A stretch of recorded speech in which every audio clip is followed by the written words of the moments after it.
শুক্রবার সাবরুম নগর পঞ্চায়েতের কনফারেন্স হলে মিডিয়া ওয়ার্কশপ অনুষ্ঠিত হয়। প্রজাতন্ত্র দিবস উপলক্ষে সাবরুম মহকুমা প্রশাসন, সাবরুম প্রেস ক্লাব ও আইসিআইটির উদ্যোগে এই অনুষ্ঠান হচ্ছে।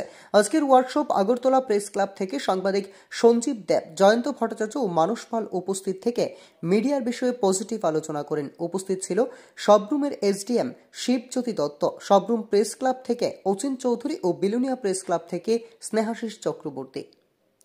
Bureau report FM 24। বেসিক্যালি আমাদের যে 26শে জানুয়ারির প্রোগ্রাম, এই 26শে জানুয়ারির প্রোগ্রামের মধ্যে আমরা এই ওয়ার্কশপটা অন্তর্ভুক্ত করেছি।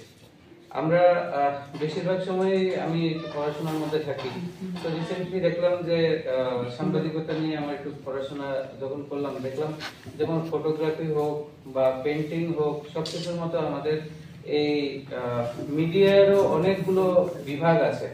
তো আমাদের এখানে এতগুলো বিভাগ নিয়ে আমাদের যদি একটু চর্চা করি আমরা, তাহলে আমরা প্রত্যেকেই সমৃদ্ধ হই। এবং একটা মিডিয়া ওয়ার্কশপ যখন হয়, তখন সবাই যখন এই একটা প্ল্যাটফর্মে যখন আসেন, তখন তাদের মধ্যে যে তাদের আদান প্রদান ঘটে বিভিন্ন জিনিসের, তাতে আমরা অ্যাকচুয়ালি আমরা যারা পাঠকরা আছি, জেনারেল পাঠকরা, তারা উপকৃত হই।